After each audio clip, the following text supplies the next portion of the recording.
Hey guys, we're here with another round with the colorless Eldrazi Rd deck. Let's see, we have lost the die roll. Our opponent has kept 7. And this is our opening hand. We can't really cast anything until turn 4, so we do have to mulligan that. We can keep this one. We'll get a Scry. We have an Eldrazi Temple, which helps a lot more. We'll be able to cast a turn 2 Meta Reshape, turn 3 Thought-Knot here. So we will keep this one. Another Temple for a turn 2 Thought-Knot here. It's really hard to pass that up, but we don't have anything else going on. So we're on the draw. We're going to keep it. Turn 2 Thought-Knot here is just too much to pass up, I think. Right, so a Colonnade. It's funny, we may actually not end up playing the Thought-Knots here on turn 2 now, because we may want to Cavernous Souls to make our guys uncounterable. Okay, well, never mind. We'll cast a turn 2 Thought-Knots here. Unless he Ghost quarters this, which I can't really see happening. Spin it Ancestral Visions. Okey-doke. Let's get to it. Let's see what we're working with here.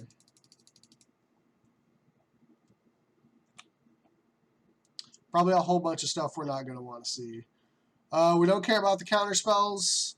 Let's see. Oh my goodness, he only has 2 lands. Really want to take that Serum Visions, but I think we're just going to take the Nahiri instead. Yeah, we're just going to take this Nahiri. Yeah, we'll let him Serum Vision, Snapcaster all he wants. Mana Leak's not going to matter. So, alright, let's take this Nahiri. So that's really his only way to interact with our creatures currently. There's the Serum Visions. Bottom top.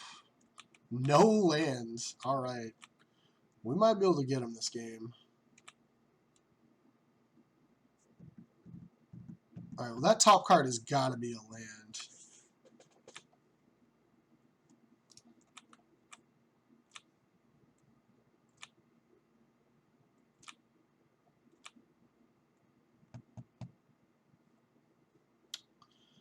Funny enough, I think we just want to play a giant endless one.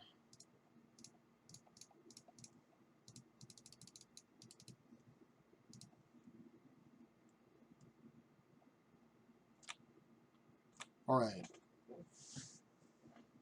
We do want to close the game as quickly as possible, because we don't really have a lot of action going on in our hand right now. We would like to draw just creatures off the top of the deck at this point. Reality Smasher would be great. I definitely don't want to see a Path to Exile from this guy, because we already know he has Snapcaster Mage. Take 2, Snapcaster your Serum Visions? Nope. Timely Reinforcements. Alright, fine.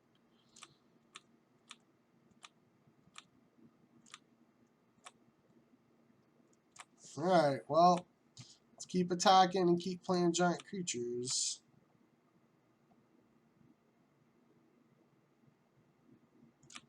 Take 9. Okay.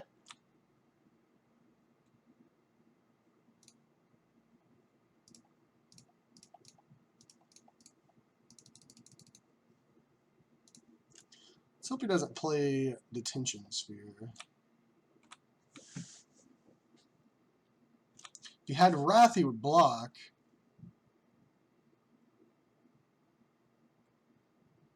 Alright, well, he's going to Ancestral next turn.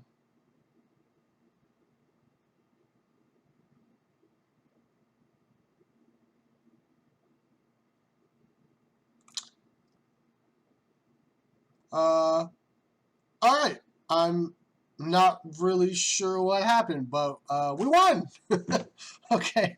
I guess he just still couldn't find any lands, but I mean he could block. I don't know. Alright, well, so we're Jeskai Nahiri. That's what we're playing against. So let's take a look at what we can sideboard. Doke. Don't know if I would have conceded there. Okay, well, Relic is pretty good in this matchup. You just want to make his Snapcaster Mages pretty awful. Dismember's not really a thing. Warping Well can counter like a Wrath effect. Can exile a Snapcaster Mage, just not that exciting. Spellskite's fine. So he can't, helps keep him off of his path with these guys. I think we do want to keep the Ulamogs in this matchup. I mean, there's definitely a reasoning for Chalice for 1 or even 0 if he suspends an Ancestral. Yeah, Warping Well's not very good. Let's take out Warping Well. Because, yeah, there's a good chance if he does play a Wrath effect, it's Supreme Verdict. You can't counter that anyway. Spatial Contortion's pretty bad. So we're basically taking out all our removal if he does happen to have any creatures. What they are. Could be an issue, but I don't know what else they have. They're just like Emrakul, I think. Chalice for 1's good. Chalice for 0's good. I think it's worth bringing in. But it's kind of funny because we're like doing this action. Yeah, it's okay. I think it's fine because there's a good chance we Chalice for 0 to counter the Ancestral. So, all right, let's. Well, this counters Ancestral. All right, let's do this. I think I feel better about this. And we're not overloading Chalices here. Okay, let's give this a shot.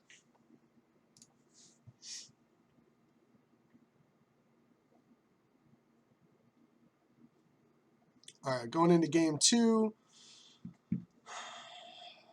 Well, Battery Shaper is a really good card. We're 1 Tron piece off of this Ulamog. He's a pretty slow deck. We're gonna keep this hand.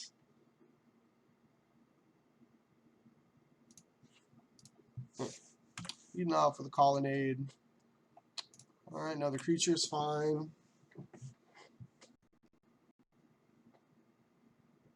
I guess like the worst thing that could happen is like a real fast Nahiri.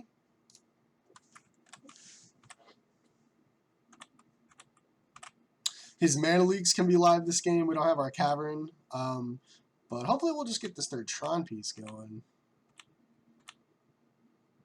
Relic. Let's do a feeler. We're gonna do a feeler creature here. Let's see what he's got. He's probably got a mana leak here, I would think. This resolves. That's gonna feel really good. So we would love for it to get bolted. Remand's fine too. If he just runs a Nahiri here, we might be in trouble. Nope. Okay. That doesn't quite do it either. But if we get it, this Ulamog's going to be real nasty. We're going to play it again. Actually, yeah, he only has 3 mana. Okay. All right, let's play the Relic too.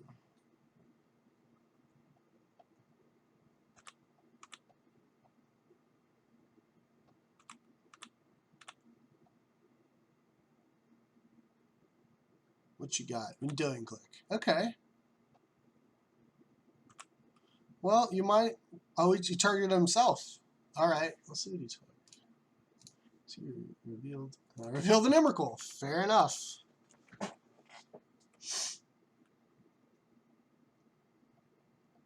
We just get this 3rd Tron piece. We're gonna really be in business. Yep, coming in.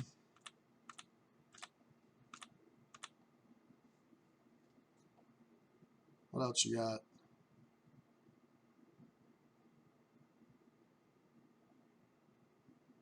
That's a it's a guy saying traps. That guy's got to have Shriek anyway. We can block him. It's all right.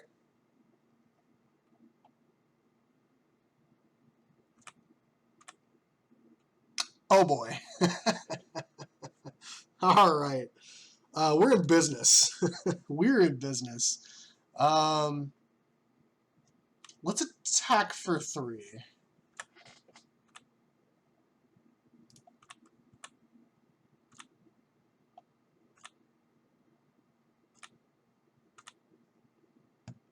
Okay.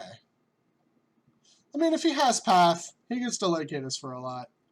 But, alright. 6, 7, 8, 9, 10. this guy. We are going to target this Vendilion Click and one of these Colonnades.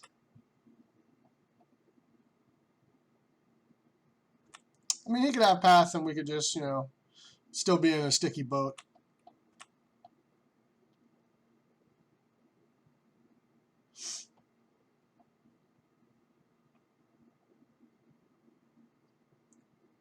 But if he doesn't have Path, is it Detention Sphere? No. Okay. We're in business. This Ulamog's triggers are going to stack up real quick. So they got 3 cards left. I'm going to go ahead and crack this. Let's go ahead and get this card. Right? Yeah, if you had... Yeah, I think so.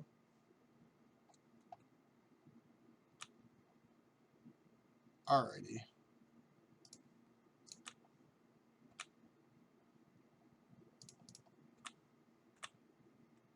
I mean, I guess technically Nahiri could exile this. That's a thing.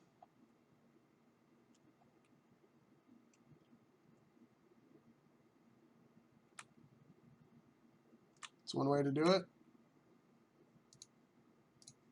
Let's play a Matter Reshaper and a Giant Endless One. We're going to leave up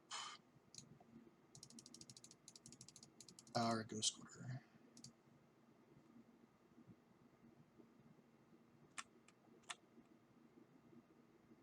We're looking okay. Nahiri could change things for sure. Looks like that's what we're getting. That's a Nahiri. But we still have some really giant creatures. Yep.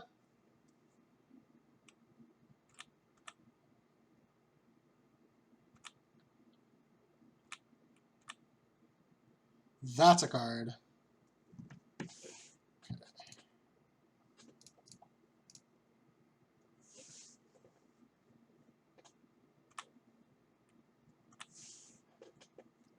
Don't think we want to attack everything in Nahiri. 1, 2, 3, 4. Let's attack this at Nahiri and this at Nahiri. This at him, this at him. I like that. So I think basically almost no matter what Nahiri's going down.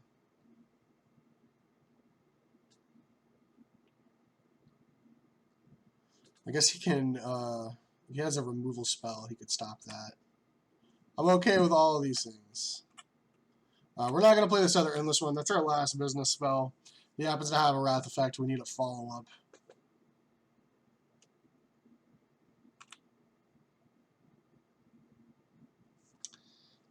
Bottom, top. I'm going to Ghost Quarter this Celestial Colonnade this turn. I could do it. I'll do it during his upkeep, actually. He's coming in. We're going to take some damage.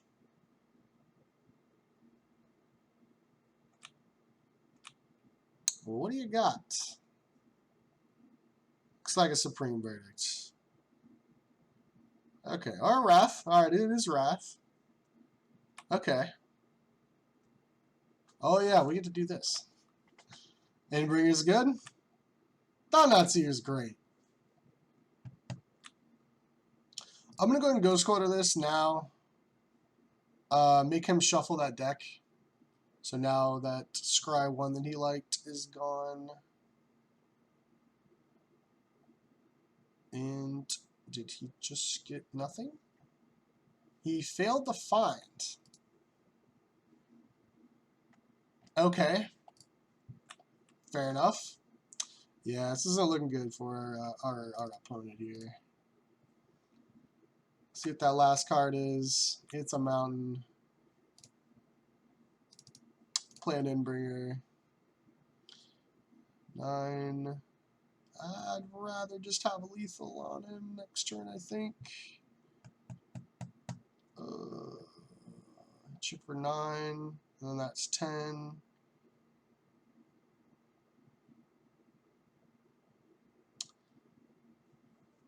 2, 3, 4. I think so. He does happen to get a Wrath. I definitely don't want to let him just draw 2 cards. Let him draw a card, and then we can follow up Thought Knot Seer and take that card. Alright, well, we got it. Yeah, control matchups are usually pretty good in our favor. Combination of Cavernous Souls, Thought Knot Seer, Reality Smasher, Mad Reshaper, all the creatures are usually at least 2-for-1s. He kind of went a little bit different route than we were thinking with some creatures. But yeah, it still felt pretty good most of the time. But all right, well, let's go to the next match.